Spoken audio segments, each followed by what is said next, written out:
हरे कृष्णा। आप सभी का बहुत बहुत स्वागत है आज के अध्याय 6 ध्यान योग में। अभी तक हम लोग 5 चैप्टर्स पहले कर चुके हैं, जिनमें हमने इंट्रोडक्शन लिया था भगवद गीता का। उसके बाद हमने जाना था गीता का सारांश। फिर हमने कर्म के बारे में जाना। फिर हमने ज्ञान के बारे में जाना, और फिर लास्ट में हमने कृष्ण भावना भावित कर्म के बारे में जाना। तो अभी भगवान हमें क्या बताने वाले हैं, ध्यान कैसे होना चाहिए या ध्यान क्या है, वो डिटेल टेक्निक भगवान हमें देने वाले हैं। ठीक है, तो समझते हैं इस अध्याय को और आगे बढ़ते हैं। चलिए स्टार्ट करते हैं। हरे कृष्णा। इंटरेस्टिंग है ये टॉपिक, थोड़ा छोटा ही है और इंटरेस्टिंग है। देखिए योग क्या है, सबसे पहले ये बात हमारे साथ आती है। तो जैसा कि मैं आपको पहले भी बता चुकी हूँ कि योग का मीनिंग क्या होता है, जुड़ना या जोड़ना, है ना। जब हम अपने आप को किसी चीज के साथ जोड़ते हैं तो उसे योग कहा जाता है। यहाँ पर फिजिकली अगर हम इसको समझने की कोशिश करें तो हमारे जो बॉडी के चक्रास होते हैं, अलग अलग 7 चक्रास होते हैं, उनको बैलेंस करना, अगर हम फिजिकल लाइफ की बात करें तो उनको बैलेंस करना योग पद्धति का एक पार्ट माना जाता है। लेकिन उसे बैलेंस करने के लिए योग की कुछ ऐसी टेक्निक्स लोगों ने मतलब फॉलो करनी शुरू कर दिया। हालांकि वो बताई गई हैं, लेकिन उसको अभी क्या करा जा रहा है, गलत तरीके से उसको यूज करा जा रहा है और उसको योग बोला जाता है, या आधा अधूरा यूज करा जा रहा है, उसको क्या बोला जाता है, उसको योग बोला जाता है। तो फिलहाल के लिए अगर आप ये इमेज देखो सामने, तो इसको क्या कहोगे, आप योग कहोगे? क्या ये योग है? यस और नो, जल्दी से बताइए। प्रश्न ये है कि क्या ये योग है?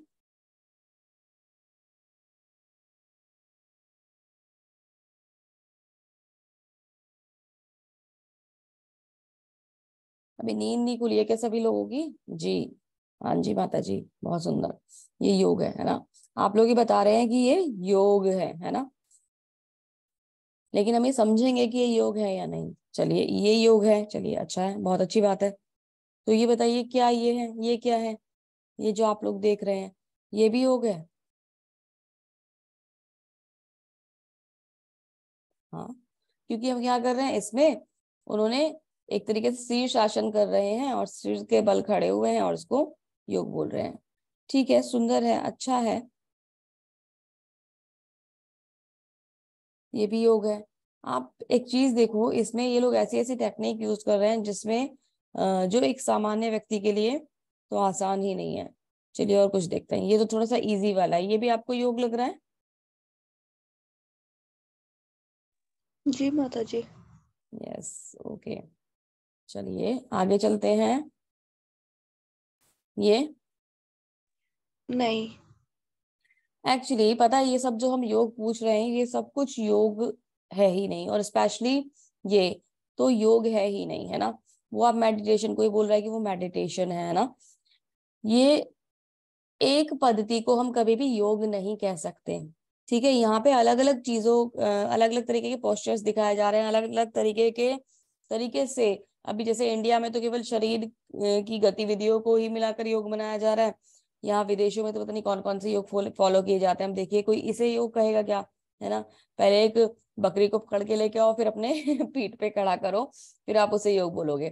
तो ये योग एक्चुअली नहीं है। ये क्या है, ये योग है। अब आप कहोगे यस माता जी थोड़ा थोड़ा तो योग लग रहा है, पर पूरा सा योग नहीं लग रहा है। यस कुछ तो ये है, पर हाँ योग है। इस वाले आंसर, इसको पिक्चर को देख के आप कह दोगे यस माता जी ये योग है।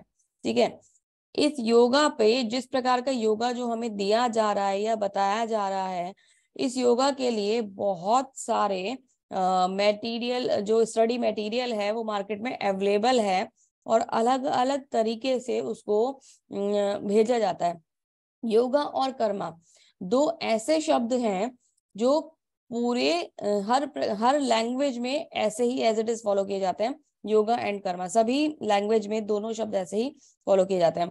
अच्छी बात यह है कि योगा जो है वो हमारी जो संस्कृति है वहां से आई हुई एक पद्धति है जिसे योग कहा जाता है, और भारत इसके लिए विख्यात है पूरे विश्व में। ठीक है, तो इसलिए इसे योग गुरु भी कहा जाता है। लेकिन इसको अभी क्या चल रहा है आज के दौर में कि इसको सही प्रकार से इसको ना फॉलो नहीं किया जा रहा है इस पद्धति को, और इसको अपने हिसाब से तोड़ के मोड़ के जैसे मन करता है वैसे ही उसको रिप्रेजेंट किया जाता है।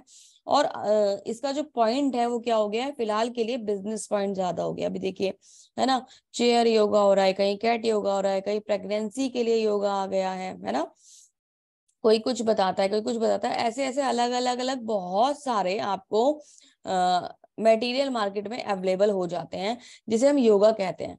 पर ये अधूरा ज्ञान है।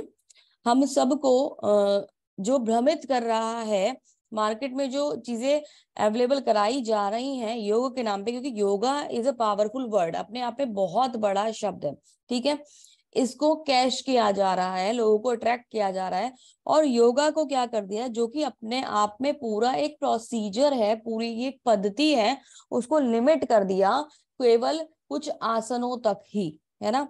तो योग को कुछ आसनों तक लिमिट कर दिया गया है और उसको योगा बोला जा रहा है, और उसको हमारी हेल्थ से रिलेटेड करके हमें बताया जा रहा है, और हम सब लोग भ्रमित होकर वहां भाग रहे हैं, है ना। तो हालांकि ठीक है, कोई बात नहीं है, आपको अगर उसे मतलब बेसिकली जो हम फिजिकल एक्सरसाइज कर रहे हैं, वो फिजिकल एक्सरसाइज से क्या होगा कि हमारा जो बॉडी है वो बैलेंस रहेगी, ये बात बिल्कुल ठीक है, इसमें कोई दो राय नहीं है। ये खैर पीछे तो बहुत सारे फालतू के योगा थे, जैसे कि जिसमें हम अपने शरीर को कस दे रहे हैं, किसी ने गड्ढे के अंदर सर डाल रखा था, कोई सर के बल खड़ा हुआ था, तो किसी ने तोड़ मोड़ के शरीर को रखा हुआ था, वो योग की एक्चुअली पद्धति नहीं है सही तरीके की। उसमें हम क्या कर रहे हैं, अपने शरीर को अननेसेसरी कष्ट दे रहे हैं, और उससे क्या होता है, जो हमारे शरीर के अंदर बैठे हुए परमात्मा है उनको भी कष्ट पहुंचता है। वो कोई योगा की सही टेक्निक नहीं है। लेकिन हाँ, अगर अपनी बॉडी को बैलेंस करने के लिए आप एक्सरसाइजेस को फॉलो करते हैं तो वो ठीक है, क्योंकि आपको फिट, आप अपने शरीर को फिट रख सकते हैं। लेकिन योगा का उद्देश्य उससे पूरा नहीं होता है, क्योंकि योग अपने आप में एक बहुत बड़ी चीज है, ये बहुत बड़ी पद्धति है, ये छोटा सा बिल्कुल भी नहीं है। चलिए जानते हैं क्या है योगा। तो अध्याय भगवान श्री कृष्ण के वचनों से शुरू होता है, और जैसा कि भगवान शुरू करते हैं तो अध्याय इंपॉर्टेंट हो जाता है, हम सब लोग जानते हैं। तो अध्याय 6 ध्यान योग में भगवान क्या कहते हैं, श्री भगवान उवाचा अनाश्रिता कर्म फलम कार्यम कर्म करोति यः स सन्यासी च योगी च निरग्निर्चाक्रिया। भगवान ने कहा, जो पुरुष अपने कर्म के प्रति अनासक्त है और जो अपने कर्तव्य का पालन करता है वह सन्यासी है और असली योगी है। वह नहीं जानता, वह नहीं जो न तो अग्नि जलाता है और न ही कर्म करता। तो भगवान क्या कह रहे हैं, जो अपने कर्म फल के प्रति अनासक्त रहता है और कर्तव्य का पालन करता है वही असली योगी कहा जाता है। ऐसे लोग नहीं, जैसे मैंने आपको पिक्चर में भी दिखाया ना, सन्यास ले लिया और बहुत दूर दूर दूर जाकर बैठ गए और बोल रहे हैं कि हम योगी हैं, हम तो फिजिकली बॉडी को बैलेंस कर रहे हैं और उसको हम योग कह रहे हैं। तो वो योगी नहीं है ना। योगी तो वो है जो अपने कर्तव्यों का पूरी तरीके से पालन करे। शरीर को फिट रखना इज द अदर पॉइंट, है ना, उसके बारे में हम यहाँ डिस्कशन नहीं कर रहे हैं। जैसा कि योग को बताया जा रहा है, अभी तक हमें क्या ज्ञान दिया जा रहा है कि इस भौतिक शरीर को फिट रखा जाएगा तो हम योग करेंगे, है ना, उसे योग बोला जाता है। भगवान कह रहे हैं केवल केवल इस शरीर को फिट रखना ही योग नहीं है, अपने कर्मों के प्रति, कर्म फलों के प्रति आसक्त रहना, सॉरी अनासक्त रहना और अपने कार्यों को भली भांति संपन्न करना योग कहलाता है ना। इस योग में भगवान का समन्वय होना चाहिए। भगवान हमारे जीवन में जब तक है तब तक हम हर कार्य को योग कह सकते हैं। जैसे ही भगवान हमारे जीवन से निकल जाएंगे, जहां उद्देश्य भगवान ना रहे, जहां लक्ष्य भगवान ना रहे, वो योग नहीं कहला सकता, है ना। जैसे कि हम अलग अलग माध्यम से, आप ये देखो, अभी तक हम क्या समझते आ रहे हैं, अभी तक हमने पढ़ा कि कर्म योग क्या है। जब हमने कर्म को कृष्ण के संग जोड़ दिया तो वो कर्म योग बन गया। फिर हमने पढ़ा ज्ञान योग क्या है, तो ज्ञान अकेला था, जब हमने उसे भगवान के साथ, कृष्ण के साथ जोड़ दिया तो वो ज्ञान योग बन गया। तो ऐसे ही ध्यान है, ध्यान या योग अकेला है ना। जब हमने ध्यान को भगवान के साथ जोड़ दिया तो ये ध्यान योग बनेगा, है ना, तो ये योग बनेगा, उससे पहले ये योग नहीं रहेगा। वहां क्या हो रहा है, वहां केवल एक्सरसाइजेज हो रही हैं और इस बॉडी को बैलेंस करने की टेक्निक सिखाई जा रही है। और ये क्या है, ये भौतिकता के लिए हम क्या करें, हम इस शरीर को देखो फिट रखना बहुत अच्छी बात है, हमें शरीर को उस लेवल तक फिट रखना चाहिए जहां तक हम भगवान की भक्ति करते हुए हमारे लिए कोई भी व्यवधान या कोई भी परेशानी ना आए। अगर हम इस शरीर को फिट नहीं रखेंगे, डाउन हो जाएगी हमारी बॉडी, तो क्या होगा कि हम लोग भगवान की सेवा अच्छे से नहीं कर पाएंगे। ये हमारे जीवन का उद्देश्य होना चाहिए कि हमें आजीवन भगवान की सेवा करनी है। और उसके लिए अगर हमें अपने शरीर को अच्छा रखना है, जैसे कि वॉक है ना, बहुत अच्छी एक्सरसाइज माना जाता है। कौन कौन सी दो एक्सरसाइज सबसे अच्छी मानी जाती है? एक तो वॉकिंग मानी जाती है, वॉक माना जाता है, और दूसरे स्विमिंग। ये दोनों एक्सरसाइजेज इस लेवल की होती हैं कि आपकी पूरी बॉडी जो होती है बैलेंस हो जाती है। इन एक्सरसाइजेज में बॉडी के सारे जो अंग होते हैं वो कार्य कर रहे होते हैं। तो बेस्ट एक्सरसाइज होती है इन जनरल की हम लोग मतलब क्या कहते हैं, बहुत आराम से इसको कर सकते हैं, बजाय उसके कि हम वो उतना आलतू फालतू का जो ये योगा दिखा रखा है बॉडी को इधर उधर सर के। मतलब आप बताइए कोई क्या पॉसिबिलिटी है कि हम मिट्टी खोदकर गड्ढे में सर डालकर खड़े हो सकते हैं? ये तो पॉसिबिलिटी नहीं है, फिजिबल ही नहीं है ना वो हमारे लिए, हम वो नहीं कर सकते। तो अब ये भी पॉसिबल नहीं है, वो नहीं कर सकते। तो अभी जो ये लोग दिखा रहे हैं, बकरी को सर पीठ पे, भेड़ को बकरी को खड़ा कर लिया, क्या ये फिजिकली योगा कहलाएगा? इसको भी योगा नहीं कहेंगे ना। तो हमें क्या करना है, हमें कुछ इस तरीके की टेक्निक्स को ढूंढना है जिससे कि हम फिट भी रहें और भगवान की भक्ति भी कर सकें। तो अभी हालांकि ये उस लेवल पे, ये एक लेवल तक तो ठीक है कि हमें इस शरीर को सही रखना है, ये पागलपन के लेवल पे नहीं होना चाहिए। जैसे कि कुछ लोग जिम जाते हैं, आपने देखा है ना, उनके अंदर ना, एक तरीके से कहना तो मुझे नहीं चाहिए, लेकिन उनके अंदर ना पागलपन होता है, उनके अंदर एक भूत होता है कि ना मुझे बॉडी फिटनेस ये वो करना ही है, खुद को मतलब कहना नहीं चाहिए, लेकिन एक माचो मैन बनाना ही है हमें, तो बहुत मतलब मुझे फिजिकली फिट होना ही है। और एक पागलपन उनके अंदर रहता है, वो सारे दिन उन्हीं चीजों में लगे रहते हैं, सप्लीमेंट्स लिए जाते हैं ना उस बॉडी को, पता नहीं किस तरीके का वो बॉडी शो करना चाहते हैं, मेरी समझ में ये नहीं आता। और उसको जबरदस्ती मतलब वहां पे ना एक तरीके से उसे प्रेशर करने में लगे रहते हैं, फालतू फालतू की पता नहीं कितनी एक्सरसाइज करते हैं, और फिर उस बॉडी को फुला लेते हैं, है ना। और फिर कहते हैं कि हम ना बहुत स्मार्ट पर्सन बन गए, हमारी पर्सनैलिटी बहुत अच्छी हो गई है, और हमने फिजिकली हम बहुत ज्यादा फिट हो गए हैं, खुद को पता नहीं कौन सा बॉडी बिल्डर बना के। और माता जी भी जाती हैं सब बहुत सारी, और बस उसको उस शरीर पे ही ध्यान देने में लगे रहते हैं, जो मूल उद्देश्य होता है वो हट जाता है। हम क्या कर रहे हैं वहां पे, हम भौतिक हो गए हैं, बहुत ज्यादा भौतिक हो गए हैं, और केवल हम शरीर के ऊपर ध्यान दे रहे हैं। हम वहां पे आसक्त हो गए हैं अपने इस शरीर से, जबकि ये आसक्ति ठीक नहीं है। अगर आप इसे योग का पार्ट मानते हो तो यहाँ पे भगवान गए, वो तो गायब हो गए, है ना, वो तो है ही नहीं वहां पे। तो हमें ये नहीं करना। जैसा कि अगर आप चैतन्य महाप्रभु की प्रार्थना अगर आपने सुनी हो, तो वो क्या कहते हैं, न धनम न जनम न सुंदरीम कविता वा जगदीश कामये, मम जन्मान जन्मानीश्वरे, भक्ति भक्ति भगवत भक्ति अहेतुकी त्वयि। तो वो कहते हैं भगवान, भगवान हे सर्वशक्तिमान प्रभु, मुझे ना तो धन का संग्रह की कामना है, ना मुझे सुंदर स्त्रियों की कामना है, ना उनके साथ रमण का अभिलाषी हूँ, ना मुझे अनुयायियों की कामना है। मैं तो जन्म जन्मांतर आपकी प्रेम भक्ति और आपकी अहेतु की भक्ति का अभिलाषी हूँ, मैं केवल आपकी भक्ति करना चाहता हूँ, है ना। तो भगवान को अगर हम किसी भी मतलब किसी भी कार्य में से हटा देंगे, तो वो जो कार्य है वो केवल हमारे भोग की सामग्री बन जाता है, वहां भगवान नहीं है, तो वो योग तो बिल्कुल भी नहीं होगा। ठीक है, एक बात समझ में आ गई कि वो योग तो नहीं होता, जहां भगवान नहीं होते वो योग नहीं होता। ठीक है, तो अब इसे समझना कैसे और अच्छे से समझेंगे। तो अब योग है क्या, अब आपका प्रश्न ही आएगा ना, माता जी तो फिर योग क्या है ये बताइए हमें। तो योग क्या है, तो योग एक्चुअली एक वर्ड है जिसको अष्टांग योग से लिया गया है। इसी कंप्लीट फॉर्म जो है वो क्या है, अष्टांग योग, है ना। अष्टांग योग एक पूरी पद्धति है जिसमें योग का बहुत सुंदर तरीके से भगवान ने वर्णन किया है। आप ये देखिए, अगर ये भगवत गीता का पार्ट है तो कितना ज्यादा इंपॉर्टेंट होगा ना। और भगवान हमें सारी चीजें बताते जा रहे हैं। अभी देखिए हमारे को, हमें योग भी बताना शुरू कर दिया। भगवान भी ये चाहते हैं कि आप फिट रहे, हैं ना, लेकिन सही तरीके से सही टेक्निक के साथ रहें। तो ये अष्टांग योग पद्धति जो है, जो ये 8 चरणों का एक मतलब एक चक्र है, जिसमें क्या आता है, यम नियम आसन प्राणायाम प्रत्याहार धारणा ध्यान और समाधि, ये 8 चीजें आती हैं। अब जो अभी तक मैंने आपको दिखाया था ना, वो अभी तक दिखाए जाने वालों चीजों में वो जो आप पार्ट देख रहे थे वो इस अष्टांग योग पद्धति का आसन यानी पोस्चर पार्ट था, जिसमें फिजिकल एक्सरसाइजेस कराई जा रही थी, और इस एक टेक्निक को उठाकर योग बोल दिया गया, है ना।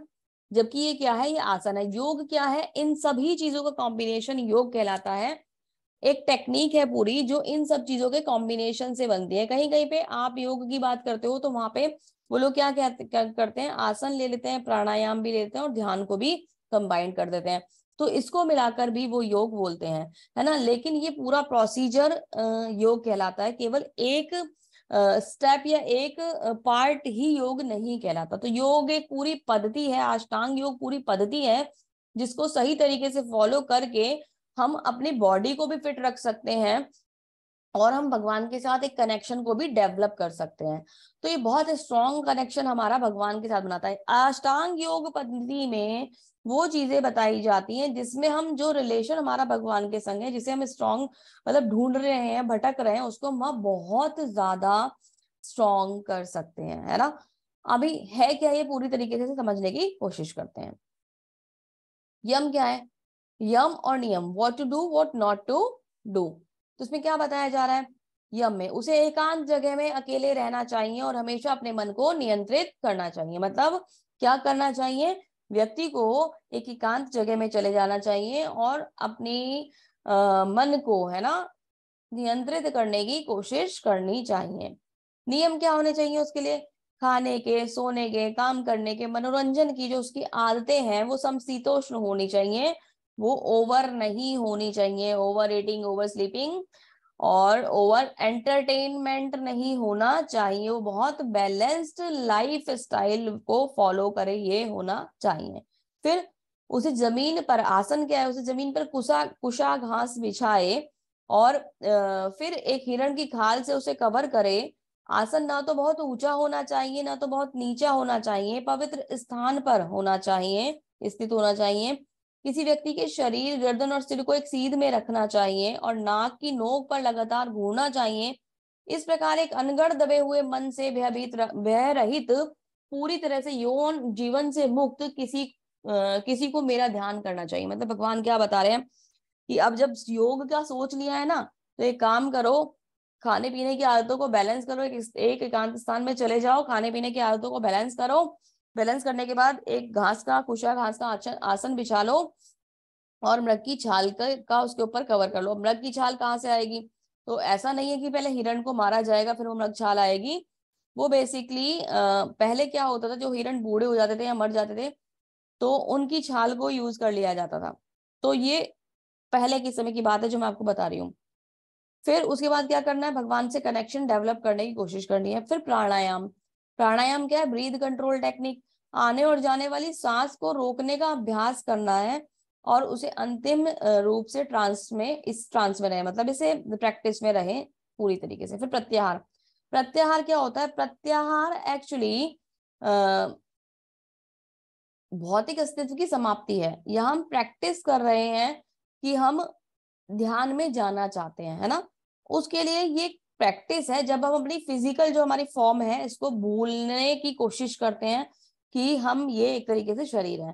फिर आगे ध्यान धारणा की तरफ बढ़ते हैं। धारणा ध्यान और प्रत्याहार के बीच की एक स्टेज है जिसमें मानसिक गतिविधियों को अनुशासित किया जाता है और पारलौकिक स्थिति हो जाती है।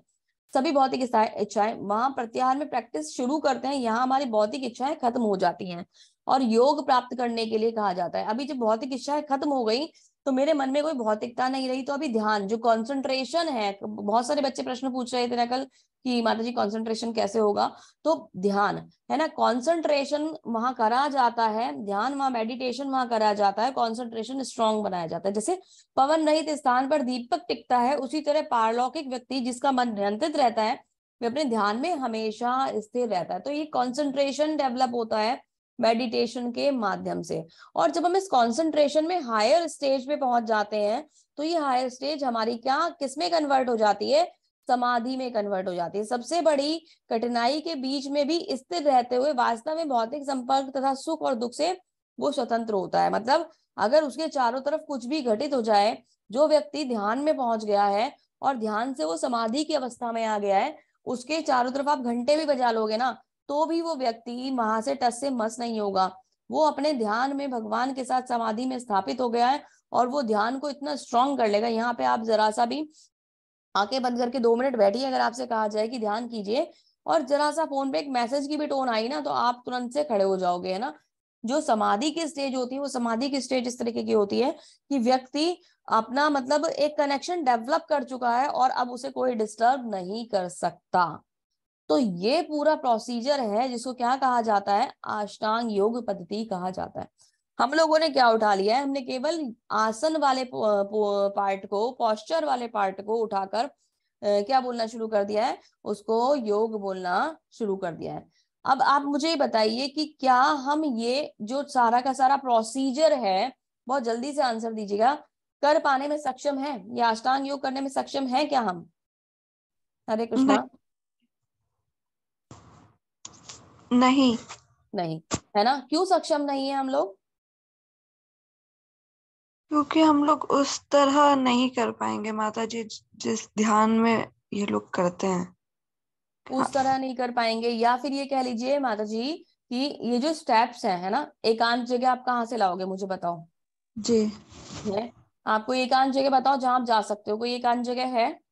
नहीं। है ना, कोई अभिषेक प्रभु जी बता रहे हैं कि रूल्स बहुत डिफिकल्ट है।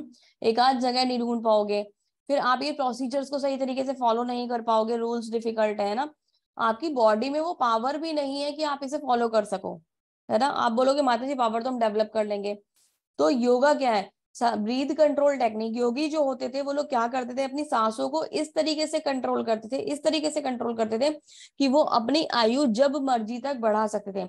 वो सांसों की गति को इतना धीमे कर देते थे, इतना धीमे कर देते थे कि मतलब उनकी आयु बढ़ती ही चली जाती थी। कहते थे ना योगी लोग जो थे बहुत बहुत वर्ष तक जीते थे। वो कैसे जीते थे, क्योंकि वो जैसे हम सांस इन जर्नल अभी ले रहे हैं तो हम बहुत जल्दी जल्दी सांस लेते हैं, वो अपनी सांसों को बहुत लंबा खींच लेते थे। उससे क्या होता था, उनकी सांसें ज्यादा, जितनी सांसें हैं वो तो चलेंगी लेकिन ड्यूरेशन बढ़ गया उन सांसों का, तो उनकी आयु बढ़ जाती थी। लेकिन वो सब पॉसिबल नहीं है हमारे लिए, क्योंकि ना तो हमारे पास एकांतवास है, और दूसरी बात ना हम जा सकते। जा भी सकते हैं क्या, आप बताइए, आप लोग की कोई फैमिली रिस्पॉन्सिबिलिटी या घर की कोई या पर्सनल कुछ रिस्पॉन्सिबिलिटीज नहीं है क्या? सबकी है ना। तो क्या हम जा सकते हैं? नहीं जा सकते। क्या अगर हम जा भी पाए तो क्या हम ये टेक्निक जो है इन्हें फॉलो कर पाएंगे? हम बिल्कुल भी फॉलो नहीं कर पाएंगे, क्योंकि जो हमारी बॉडी है वो उस अकॉर्डिंग बनी ही नहीं है। हमारा जो शरीर है ये सब चीजों को फॉलो कर ही नहीं सकता। हम ये तो कर सकते हैं कि इसका कुछ पोर्शन अप्लाई करें खुद को फिट रखने के लिए, पर हम ये नहीं कर सकते कि हम इसे पूरी तरीके से अप्लाई कर लें, क्योंकि यदि आप एकांतवास ढूंढोगे तो आपको पवित्रता नहीं मिलेगी, और पवित्रता ढूंढोगे तो एकांतवास नहीं मिलेगा, है ना। जैसे कि आप बोलो कि माता जी हरिद्वार बहुत पवित्र स्थान है, तो आप मुझे बताइए क्या वो एकांत स्थान है? नहीं नहीं। है। भीड़ कितनी है वहां पे, है ना। आप वहां पैर नहीं रख सकते, अगर कोई ओकेजन हो तो आप तो बिल्कुल जाके खड़े नहीं हो सकते। लोग जाके गंगा जी में नहाते हैं, बहुत अच्छी बात है, नहाना भी चाहिए, लेकिन इतनी जबरदस्त भीड़ को देखकर तो मुझे ऐसा लगता है कि घर पे गंगा जल का छींटा लगा लो ना, वो ज्यादा आसान है गंगा जी में स्नान करने से। इतनी जबरदस्त भीड़ होती है कि वहां पैर रखना भी मुश्किल हो जाता है ना। तो हमें वो सारी फैसिलिटीज नहीं मिल सकती। ये सब कुछ अवेलेबल था, ये सब कुछ अवेलेबल था पहले के समय में लोगों के लिए, जब जनसंख्या इतनी सारी नहीं थी और हमारा जो बॉडी थी उस अकॉर्डिंग परफॉर्म कर सकती थी। अभी के लिए पॉसिबल नहीं है। तो अब हमें करना क्या होगा, हमें इसको सही तरीके से राइट वे में, राइट फॉर्म में यूज करना होगा अपने लिए। आप इस योग प्रणाली को आजमाने के लिए तैयार है? आपने पहले ही आंसर कर दिया कि माता जी ये फिजिबली पॉसिबल नहीं है, क्योंकि हम सब लोग इसको पूरी तरीके से नहीं कर सकते। तो भगवान अब क्या बताएंगे, अब भगवान हमें तरीके बताएंगे कि अगर हम ये नहीं कर सकते तो हमें करना क्या है या क्या करना चाहिए। तो अब यहाँ पे अर्जुन मतलब भगवान को क्या बोल रहा है कि मतलब जैसे भगवान ने, जैसे जैसे मैं आपसे पूछ रही हूँ तो अर्जुन से भी पूछा होगा कि क्या तुम ये कर सकते हो, तो अर्जुन अपना रिप्लाई देते हैं, चंचलम ही मनः कृष्णा प्रमाति बल दृढ़ तस्याम निग्रहम मनवे वायोरिव दुष्करम। जो हे कृष्ण, चूंकि मन चंचल है, अस्थिर है ना, उच्छृंखल है, हठीला है, अत्यंत बलवान है, अतः मुझे इसे वश में करना वायु को वश में करने से भी कठिन लग रहा है। हे भगवान, मेरा मन चंचल है, हठीला है, बलवान है, भगाता है मुझे, मैं इसे कंट्रोल नहीं कर सकता।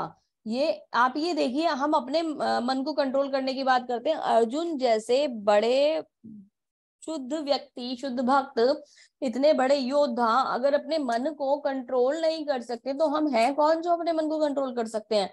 हमारे लिए तो ये बहुत ही मुश्किल है। अर्जुन ने अपना डाउट भगवान को बता दिया। और ये क्या चल रहा है, ये अर्जुन के डाउट्स और भगवान के आंसर, यही तो सीरीज है ना भगवत गीता। तो अब अर्जुन एक सेट ऑफ क्वेश्चन लेके आता है, भगवान उसके डाउट्स को क्लियर करते हैं, फिर अर्जुन अगला सेट ऑफ क्वेश्चन लेके आता है, फिर भगवान उसके डाउट्स को क्लियर करते हैं। ऐसे करते करते भगवत गीता चल रही है। तो अभी क्या डाउट आया, जैसे भगवान ने ये बताया कि योग ये है, तो अर्जुन कह रहा है भगवान मैं तो इतना ज्यादा, मेरा मन हठीला है कि मैं इसे कैसे कंट्रोल करूंगा, मैं तो इसे एक जगह केंद्रित कर ही नहीं सकता। तो वो मना कर रहा है कि मेरे से ये नहीं हो पाएगा। तो भगवान अब आगे उसको बोलते हैं, श्री भगवान उवाच असंशयम महाबाहो मनो दुर्निग्रहम चलम अभ्यासेन तु कौन्तेय वैरागेण च गृह्यते। भगवान क्या कह रहे हैं? भगवान कह रहे हैं असंशय महाबाहो मनो दुर्निग्रहम चलम। ये इसमें असंशय नहीं है कि मन को कंट्रोल करना ना मुश्किल है, ये तो बिल्कुल ठीक बात है। निसंदेह मन चंचल है, मन को वश में करना अत्यंत कठिन है। तो पहले लाइन में भगवान ने क्या बताया? पहले लाइन में भगवान ने समस्या बता दी कि आई अग्री विद यू कि मन को कंट्रोल करना कठिन है, बहुत मुश्किल है। मैं तुम्हारी बात से सहमत हूं, लेकिन how come it is possible, कैसे हो सकता है? अभ्यासेन तु कौन्तेय वैरागेण च गृहीत। अभ्यास है किंतु कठिन है, किंतु उपयुक्त अभ्यास द्वारा अर्जुन ये हो सकता है, विरक्ति संभव है। कैसे संभव है? अभ्यास के द्वारा। तो पहले लाइन में भगवान प्रॉब्लम बताते हैं और दूसरी लाइन में भगवान उसका सोल्यूशन भी हमें दे देते हैं। ये बताते हो कि यस अभ्यास के द्वारा ये करा जा सकता है, यस पॉसिबल नहीं है। अब आप एक बात मुझे बताओ, आप लोग जब कभी नर्सरी में एडमिशन लिया होगा, उस समय तो क्या हमें साइंस नहीं होता है, लेकिन नर्सरी को चलो छोड़ देते हैं, जब हम बड़े हो गए, हम लोगों की 10th आया, बोर्ड एग्जाम आया, तो क्या हमें लग रहा था कि हम ये बोर्ड एग्जाम क्लियर कर पाएंगे? टफ लग रहा था ना, सबको टफ लग रहा था या नहीं लग रहा था? जल्दी जल्दी बताइए। जी माता जी। है ना? ऐसा लग रहा था कि बहुत टफ है ना, और हम ये नहीं कर पाएंगे। लेकिन हमने उसे कैसे करा, कैसे कंप्लीट करा उसको हमने, कैसे करे एग्जाम क्रैक सबने? माता जी वो उस पे ध्यान लगा के और हमेशा प्रैक्टिस करके। यस प्रैक्टिस करके। हमने प्रैक्टिस करी, स्टडी करी, माता जी बोल रहे मेहनत करी, और हमने उसको क्रैक कर दिया, एग्जाम को क्लियर कर लिया, है ना। हमारे परसेंटेज बहुत अच्छी आई और हम पास हो गए, हम आगे की क्लासेस में चले गए। तो जब हम किसी कार्य को करने के लिए जा रहे होते हैं तो हमें वो ना टफ लगता है कि हमारे लिए वो पॉसिबल नहीं है, लेकिन भगवान स्वयं यहाँ कह रहे हैं कि अभ्यास से सब कुछ पॉसिबल हो सकता है। तो हमें क्या करना है, जहां पे भी आप कभी किसी परिस्थिति में फंस जाओ अपने जीवन की, तो आपको क्या समझना है, आपको ये समझना है कि ये टास्क टफ है, लेकिन मैं इसमें प्रैक्टिस करूंगा तो मैं इसे करने में सफल हो जाऊंगा। हमें इस पॉइंट से चलना होगा और हमें खुद को उस डायरेक्शन में, सही डायरेक्शन में उसके ऊपर कंट्रोलिंग वे में उसको प्रैक्टिस करते हुए जाना होगा। मतलब कुछ भी इम्पॉसिबल नहीं है, by the practice we can achieve all the things, all the objects we can achieve, है ना। तो हमें क्या करना है, उसकी बार बार निरंतर प्रैक्टिस करनी है। जैसे कोई एग्जाम क्रैक करना है तो उसकी निरंतर प्रैक्टिस करनी है, प्रैक्टिस से हम लोग क्या करेंगे, उस अभ्यास से हम लोग उसे अचीव कर लेंगे। ठीक है, आगे चलते हैं। अभी अभ्यास करने में सबसे बड़ी समस्या क्या आती है? सबसे बड़ी समस्या आती है हमारा मन। ये जो हमारा मन है, ये हमारा दोस्त भी होता है और ये हमारा दुश्मन भी होता है। अब मुझे आप ये बताइए किसका मन दोस्त है और किसका दुश्मन है, जल्दी जल्दी बताइए। आपका मन आपका दोस्त है या दुश्मन है? जल्दी से बताइए, चैट बॉक्स में आंसर कीजिए जल्दी जल्दी। इलेश प्रभु जी बताते हैं दुश्मन है, दुश्मन है, दोस्त है। तमन्ना माता जी का हृदय उनका दोस्त है, सौम्य माता जी का दुश्मन है, दिव्या हरे माता कृष्णा जी का माता जी। दुश्मन। हरे कृष्णा प्रभु जी, बताइए प्रभु जी। मन कभी कभी दोस्त भी बन जाता है और दुश्मन भी बन जाता है। यस प्रभु जी, प्रभु जी कह रहे हैं उनका मन दोनों है, उनका मन दोस्त भी है और दुश्मन भी है। जानवी माता जी का मन भी दोस्त भी है और दुश्मन भी है ना।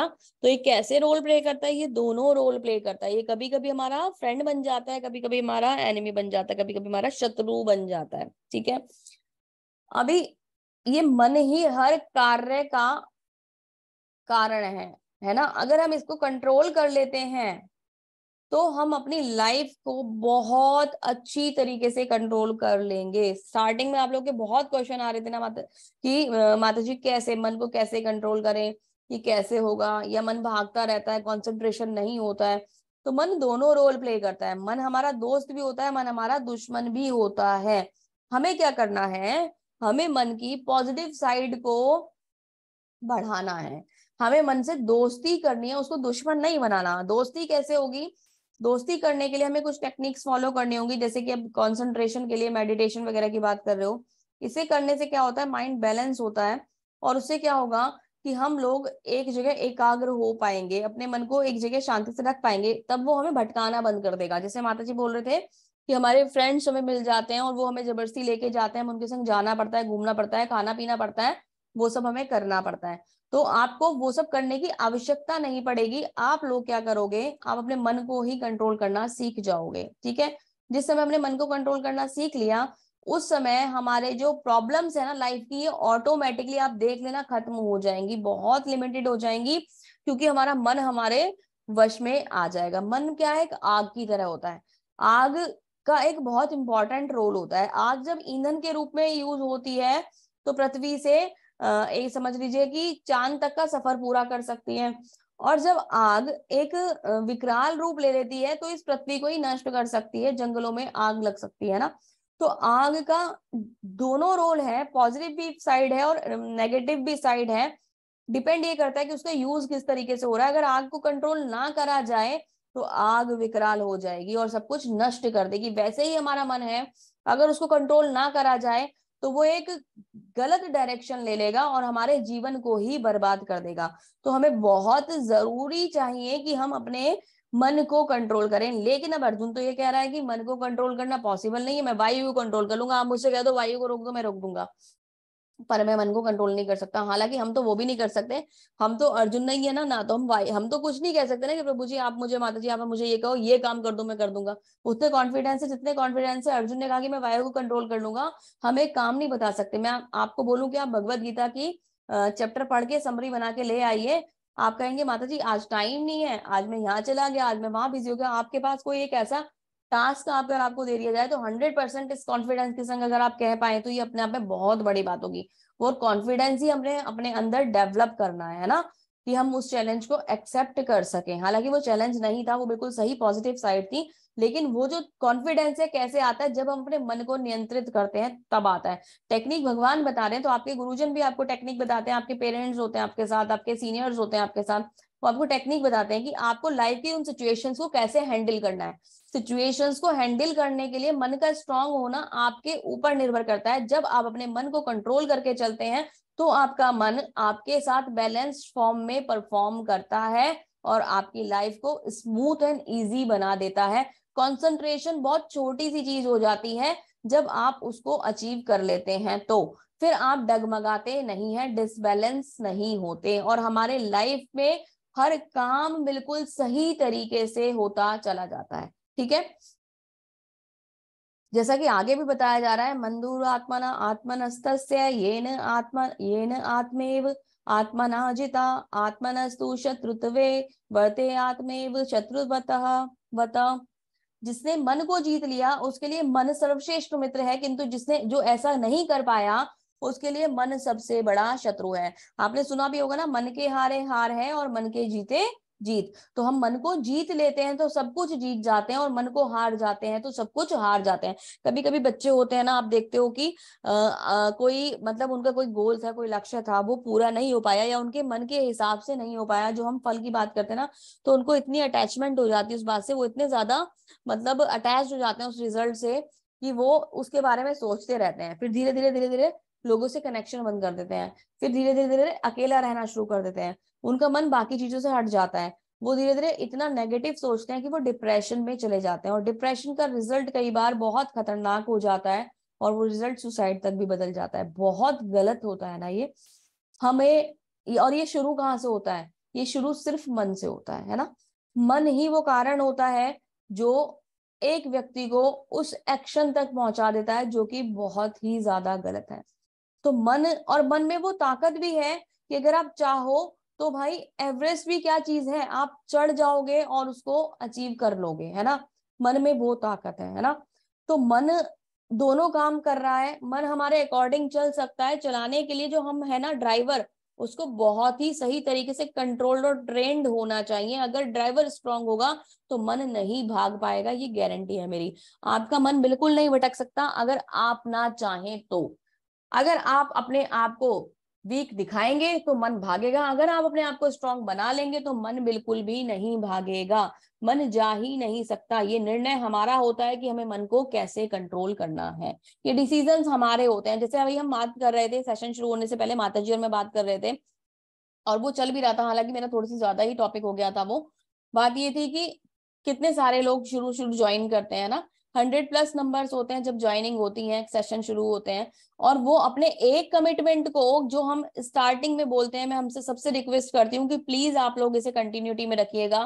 प्लीज 18 डेज आप कंटिन्यू रहिएगा, लेकिन वो अपनी लाइफ में केवल एक छोटा सा कमिटमेंट की 18 दिन उनको 6 बजे उठकर क्लास अटेंड करना है, वो छोटा सा कमिटमेंट भी पूरा नहीं कर पाते। क्यों नहीं कर पाते? क्योंकि मन सोने का कर रहा है, मन को नींद आ रही है, शरीर सोना चाहता है ना।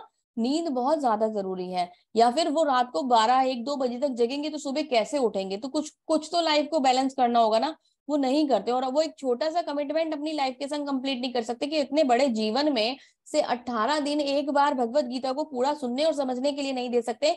तो और बाकी चीजों की तो बातें ही छोड़ दो। आप सोच के देखो कि आप लाइफ में पता नहीं क्या क्या अचीव करना चाहते हो, लेकिन एक छोटा सा कमिटमेंट कि 18 डेज आप 6 बजे क्लास अटेंड कर लीजिए और 1 घंटा में दे दीजिए, जो आपका जीवन बदल सकता है, आपके अपने बेनिफिट के लिए है। आप वही कार्य नहीं करना चाहते हैं ना, तो आप कमिटमेंट की फिर बात ही क्यों करते हैं, कॉन्सेंट्रेशन की बात ही क्यों करते हैं, जब हम वो कमिटमेंट, और आप लोग बहुत स्पेशल हैं जो आज भी उस कमिटमेंट को फॉलो कर रहे हैं ना, उसे निभा रहे हैं, उसको पूरा कर रहे हैं।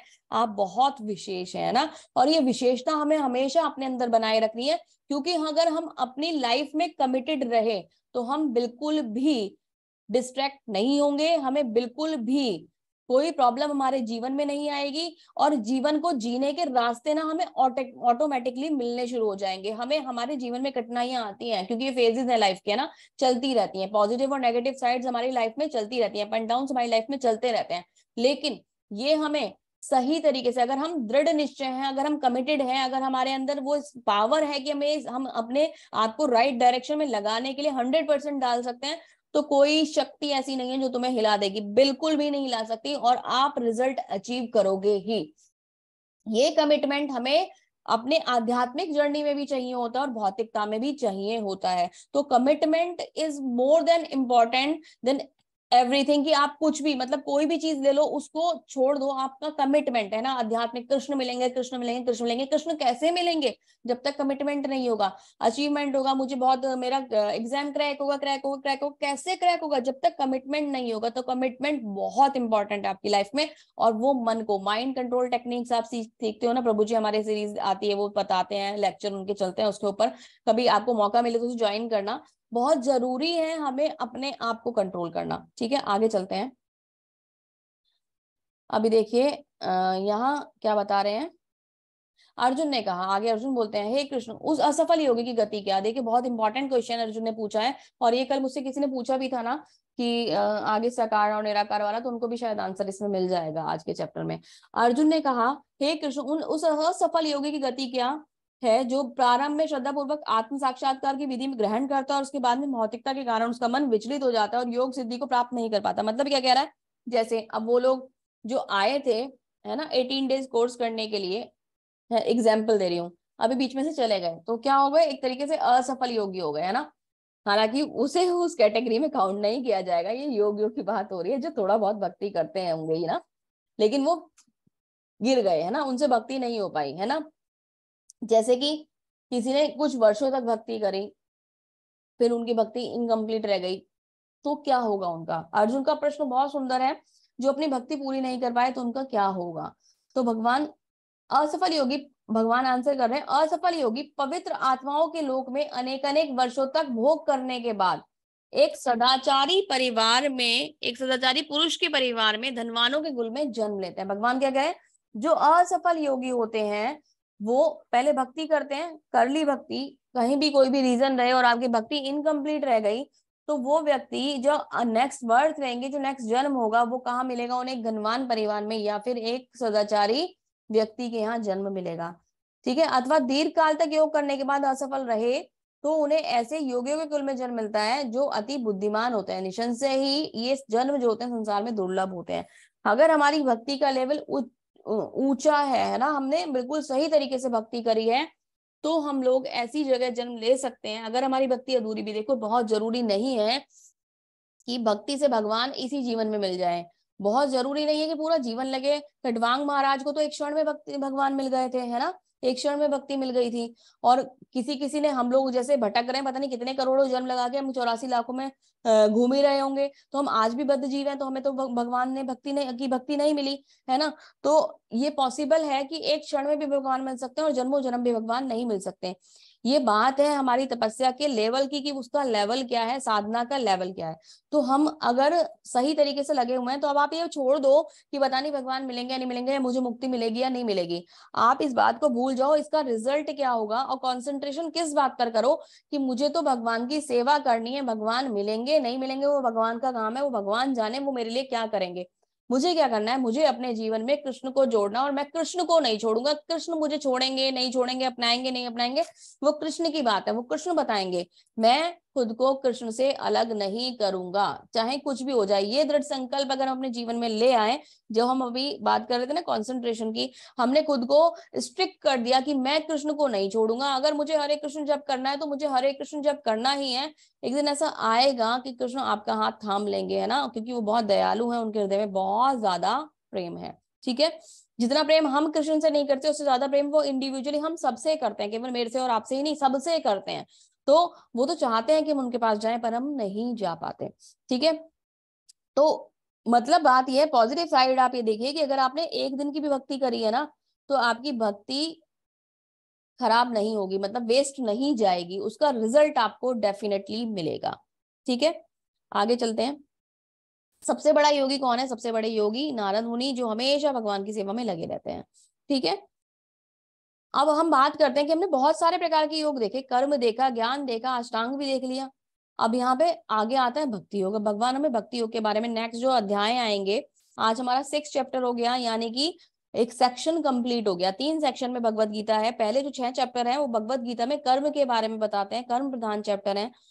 बाद में जो बीच के 6 चैप्टर हैं 7 से लेकर 12 तक, वो भक्ति प्रधान चैप्टर्स हैं। और बाकी जो लास्ट चैप्टर्स हैं 6, वो 13 से लेके 18 तक, वो ज्ञान के चैप्टर हैं।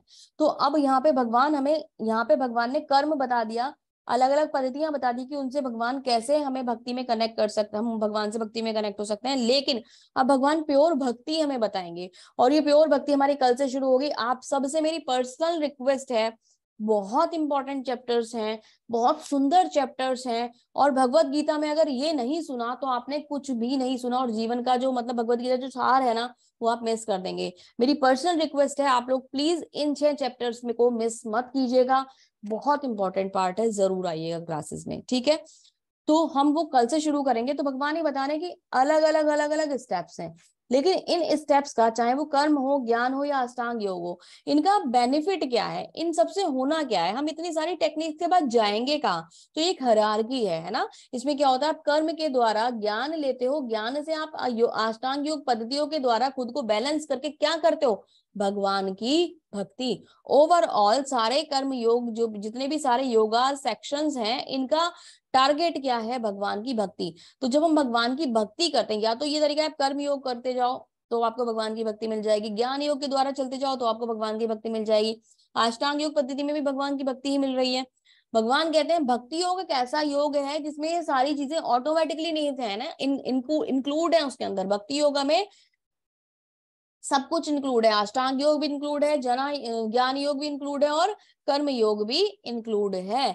तो अगर हम भगवान की भक्ति योग में चले जाते हैं तो ये ऑटोमेटिकली अपने आप ही हमें मिल जाता है, हमें अलग अलग प्रयास करने की आवश्यकता नहीं पड़ेगी। कितना सुंदर है ना भक्ति योग, सब कुछ, मतलब भक्ति कर लीजिए फिर आपको कुछ भी नहीं चाहिए। एक व्यक्ति जो आध्यात्मिक रूप से जिज्ञासु है, वह सबसे बुनियादी प्रकार से सेवा में शुरू होता है।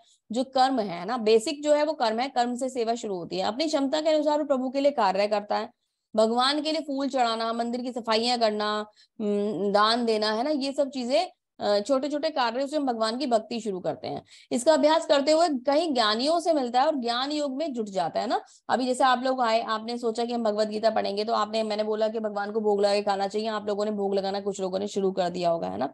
अभी आपको लगा कि नहीं हमें और समझना है, तो भगवत गीता आप लोगों के पास नहीं थी, आप लोगों ने भगवत गीता मंगा ली, है ना। भगवत गीता की स्टडी करनी शुरू कर दी, तो ज्ञान वाला पार्ट चल रहा है, ठीक है। वे धीरे धीरे परमात्मा को समझने लगता है, उनके हृदय में परमात्मा को महसूस करने लगता है। फीलिंग धीरे धीरे डेवलप होगी कि भगवान हमारे हृदय में निवास करते हैं। मैंने बताया था हम किन्हें प्रणाम करते हैं, सामने वाले व्यक्ति के हृदय में बैठे हुए परमात्मा को प्रणाम करते हैं। तो धीरे धीरे वो परमात्मा हमें फील होने शुरू हो जाते हैं। वह कृष्ण के समक्ष समर्पण कर देता है और भक्त बन जाता है और उच्च योग साधना में शामिल हो जाता है। और भक्ति योग है सबसे बड़ा साधन, कौन सा है, भक्ति योग। जो व्यक्ति इस प्रोसीजर से जाता है वो भगवान का बहुत अच्छा भक्त बन जाता है और फिर वो विशुद्ध भक्त बनने की तैयारी में लग जाता है। भक्ति योग बुद्धि योग भी कहा जाता है, क्योंकि सभी योगों में सबसे चतुर है और अन्य योगों की सीमाएं और भक्ति की कोई भी सीमा नहीं है। सब योग एक लिमिट तक है ना। समाधि में भी, इसमें सॉरी अष्टांग योग पद्धति में भी हम समाधि में जाके रुक गए थे ना, है ना। कर्मों की भी लिमिट है ना, कि हमें कृष्ण कर्म ही करने चाहिए, है ना। तो हम वहां क्या कर रहे हैं, ज्ञान की भी एक लिमिट है। ये ग्रंथ पूरे हो गए तो आप रुक जाओगे, अब क्या करोगे, कुछ नहीं कर सकते। लेकिन भक्ति एक ऐसी चीज है जो एक, मैं हमेशा कहती हूँ, भक्ति इज अ प्रोसेस, भक्ति is a journey, it is not a destination. वो एक जर्नी है, वो एक यात्रा है जिसको हमें आजीवन चलाना है, वो एक डेस्टिनेशन नहीं है। भक्ति जीवन भर क्या, हमेशा चलने वाली, निरंतर चलने वाली एक जर्नी है, एक यात्रा है जिसको हमें जीना चाहिए। और भगवान कहीं और नहीं है। अगर आप भगवान को इस समय फील कर पा रहे हैं, उनके हरि नाम का जप कर पा रहे हैं, तो भक्ति भी यही है और भगवान भी यही है। हमें कहीं जाने की आवश्यकता नहीं है। भगवान के भक्त जहां भगवान का नाम लेते हैं वहीं वृंदावन बन जाता है। ऐसे आगे के चैप्टर्स में प्रभुपाद जी आपको बताएंगे, डिटेल आई तो मैं आपको अवश्य बताऊंगी। आगे भगवान क्या कह रहे हैं, योगी नाम अपि सर्वेशाम मदते अंतरात्मना श्रद्धावान भजन्ते यो माम स मे युक्तो तमोमता। और समस्त योगी में जो योगी अत्यंत श्रद्धा पूर्वक मेरे पारायण है, अंतःकरण में मेरे विषय में सोचता है, मेरी दिव्य प्रेमा भक्ति करता है, वह योग में मुझसे परम अंतरंग रूप से युक्त रहता है और सबों में सर्वोच्च है ना। तो यही मेरा मत है। भगवान ने क्लियरली डिफाइन कर दिया कि कुछ और मुझे चाहिए ही नहीं। जो व्यक्ति प्रेम भक्ति में मेरे साथ लगा रहता है, जैसे कि गोपियां, भगवान की कौन सी गोपी, वो कौन सा ज्ञान था बताओ। गोपी कुछ जानती थी, उन्हें तो कोई टेक्निक ही नहीं आती थी। उन्हें तो केवल एक चीज पता थी, क्या पता थी, कृष्णा कृष्णा कृष्णा कृष्णा, सोते जागते कृष्णा। बहुत सारी जितनी भी गोपियां थी, ज्यादातर क्योंकि भगवान कृष्ण की एज तो कम थी, ये बड़ी थी गोपियां, और ये सब मैरिड थी, इनकी लाइफ थी, फैमिली थी, है ना।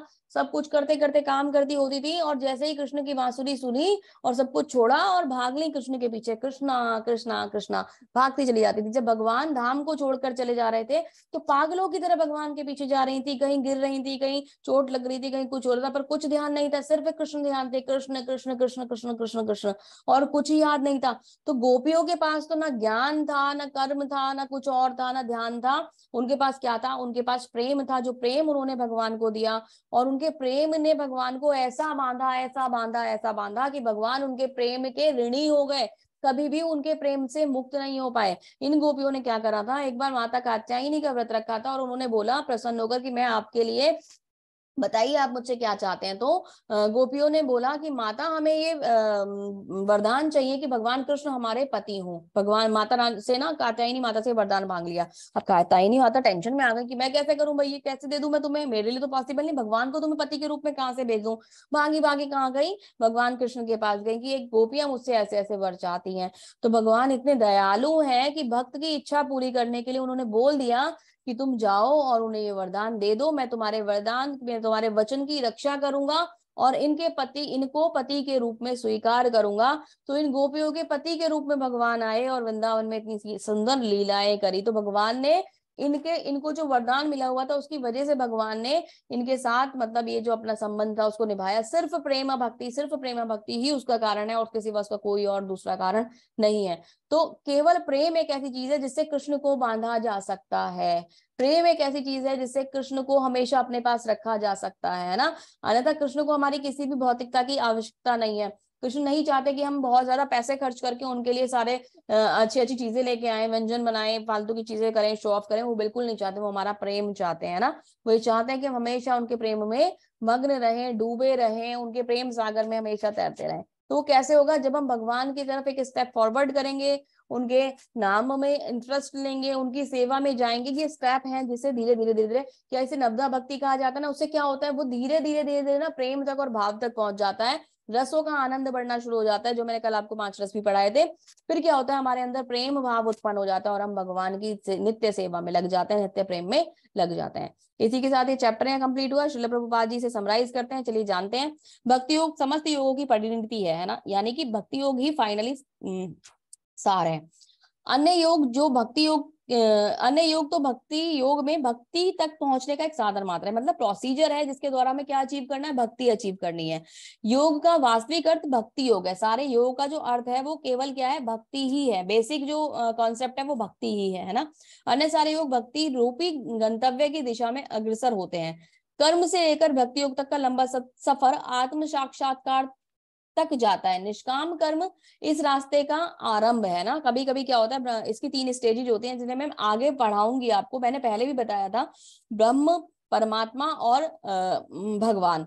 तो जो निष्काम कर्म है इसके द्वारा हम लोग क्या करते हैं? हम अलग अलग स्टेजेस में पहुंचते हैं, भगवान को प्राप्त कर लेते हैं। निष्काम कर्म जिसमें हमारी कोई भौतिकता की इच्छा नहीं है, अगर हम उससे शुरू करते हैं तो हम अलग अलग चरण में भगवान को प्राप्त कर सकते हैं। कोई विरला भाग्यशाली ही वैदिक विधान के अनुसार भक्ति योग के पद को स्वीकार करके कृष्ण भावना भवित हो पाता है। आदर्श योगी श्याम सुंदर कृष्ण पर अपना ध्यान केंद्रित करता है, एकाग्र करता है, और उनके अंगों को प्रदीप्त करने वाली उनकी ब्रह्म ज्योति कहलाती है ना। तो जो लोग होते हैं वो ब्रह्म ज्योति का ध्यान करते हैं। जो ब्रह्म ज्योति क्या है? भगवान के शरीर का तेज है, क्योंकि भगवान के अंदर हजारों सूर्य के समान प्रकाश है, शरीर में भगवान के उतना तेज है। वे राम, नरसिंह, वारा तथा श्री कृष्ण जैसे विभिन्न रूपों में अवतरित होते हैं। भगवान के अलग अलग रूप हैं, अवतार हैं, तो हम किसी को भी फॉलो कर सकते हैं। वे सामान्य व्यक्ति की भांति माता यशोदा के पुत्र भी बन जाते हैं। देखो, वो अवतार भी ले लेते हैं और माता के पुत्र भी बन जाते हैं ना। फिर पुत्र के रूप में जन्म ग्रहण करते हैं। गोविंद तथा वासुदेव के नाम से जाने जाते हैं। बलपूर्वक पूर्ण पति, पूर्ण सखा, पूर्ण स्वामी है। वे पूर्ण बालक, सॉरी मैंने गलत बोला, वे पूर्ण बालक, पूर्ण पति, पूर्ण स्वामी है। वे समस्त ऐश्वर्यों तथा दिव्य गुण से ओतप्रोत हैं। जो श्री भगवान के इन गुणों के पूर्णतः इन गुणों से पूर्णतः अभिज्ञ रहता है, वह सर्वोच्च योगी कहलाता है। योगी की यह सर्वोच्च दशा भक्ति योग से ही प्राप्त की जा सकती है, जिसकी पुष्टि वैदिक साहित्यों में भी हुई है। तो ये जो प्रेम है, ये जो संबंध है, सब कैसे डेवलप हो सकते हैं? जब हम भगवान की भक्ति करें तभी ये डेवलप हो सकते हैं, अन्यथा हम भगवान के साथ संबंध को नहीं बना सकते। तो भगवान के संग संबंध स्थापित करने का तरीका क्या है?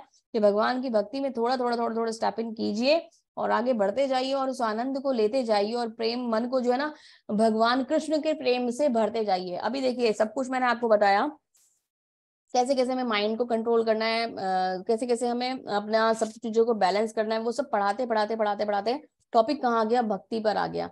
ये सब कुछ कैसे पॉसिबल होता है? ये पॉसिबल होता है जब हम भगवान कृष्ण की सेवा में लगे होते हैं।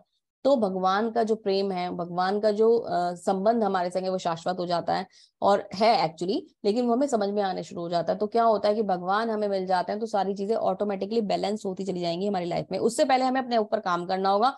वो काम करने के तरीके क्या थे? भगवान धीरे धीरे भगवत गीता के माध्यम से हमें समझाते जा रहे हैं। तो बहुत सुंदर एक चैप्टर, जो कि मतलब बहुत आसान भी था समझना, उतना मुश्किल भी नहीं था, लेकिन हमारे लिए बहुत इंपॉर्टेंस रखता है हमारी लाइफ में, है ना। तो हमने उसे समझा, पूरी तरीके से समझा, और मुझे आई होप कि आप सब लोगों को बहुत अच्छे से क्लियर हुआ होगा।